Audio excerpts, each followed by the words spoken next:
संगठन की क्या तैयारी है आपके संगठन की? संगठन की पूरी तैयारी, संगठन दिन रात, मैं तो बता रहा हूँ ना कि 5 साल मेरे पास इतने अभियान रहते हैं कि हम लोग को बैठने का फुर्सत नहीं होता है। 5 साल तक हम लोग चलते रहते, इतने अभियान हैं कि अभियान हम गिनाते गिनाते थक जाएंगे।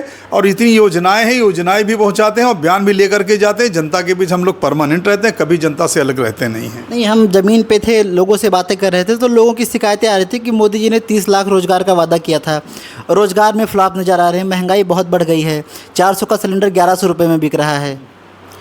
कांग्रेस के रिजीम में सिलेंडर लेने के लोग 3 बजे रात में लाइन लगाते थे, उनका सिलेंडर गायब हो जाता था। जब भारतीय जनता पार्टी आती तो दुकानों पे सिलेंडर मिलता था। ये कहने की बात है कि सिलेंडर महंगा हो गया है, महंगाई आ गई। महंगाई कहाँ है? जब वो आज के 10 साल पीछे जाइए तो 250 रुपये लेबरों का वो था मजदूरी थी और आज 500 रुपये मजदूरी है। कहाँ महंगाई है? नहीं, रोज़गार के मामले में तो कहीं ना कहीं फ्लॉप नज़र आ रहे हैं, क्योंकि अभी हाल ही में पुलिस भर्ती परीक्षा हुई थी, उसमें जिस प्रकार से पर्चा लीक हो गया और बहुत सारे युवा, अभी हम बात करें पेट एग्ज़ाम की तो 2 साल से पेट एग्ज़ाम हो रहा है, उस पर कोई वैकेंसियाँ नहीं आ रही हैं। अभी लेखपाल की भर्ती जो थी उसके बाद उसका रिजल्ट लगभग 2 साल बाद आता है, तो इससे थोड़ा युवा तो आहत हैं। नहीं, 2 साल बाद हो सकता है, कोई कारण हो 2 साल बाद आया हो।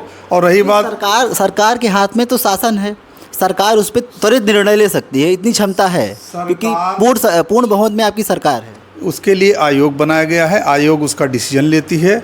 स्वच्छ और ईमानदार आयोग बना के बिठा दिया गया कि उसमें किसी तरह की बेईमानी नहीं होती है। आज पर्चा लीक की बात करते हो, पर्चा लीक होता है, गिरफ्तारी हो जाती है। इससे पहले पर्चा लीक नहीं, जब समाजवादी पार्टी की सरकार थी तो उसमें नकल करके जो 90% पास होकर के आते थे, 90% पाते थे, उनको नौकरियां मिलती थी। और उनसे कह दीजिए कि एक एप्लीकेशन लिखते तो एप्लीकेशन नहीं लिखते थे। आज के दिन में जो टैलेंटेड लोग हैं उनको नौकरी मिलती है। अभी गोंडा जिले की मैं बात करता हूँ, 3-3 IAS लोगों का नाम आया है, 3-3 IAS बनने जा रहे हैं गोंडा से। इससे पहले हमारे खुद के मित्र हमारे साथ पढ़े हुए हैं, उनका बेटा कस्टम इंस्पेक्टर हुआ है। अभी एक पान वाले हैं चौरसिया जी, उनकी बेटी SDM हुई है। तो मैं उत्तर प्रदेश की बात कर रहा हूँ, उत्तर प्रदेश की बात कर रहा हूँ, बाहर की मैं SSC इस लेवल की परीक्षाओं की बात कर रहा हूँ। नहीं, तो मैं तो वही कह रहा हूँ ना कि जो भी परीक्षाएं होती है वो ईमानदारी के साथ होती है। अगर पर्चा लीक होता है तो उसमें गिरफ्तारियां होती हैं, कोई बचता नहीं है।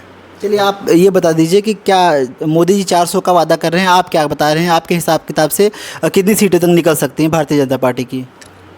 देखो, हमारे मोदी जी जो गारंटी लेते हैं वो गारंटी पूरी करते हैं।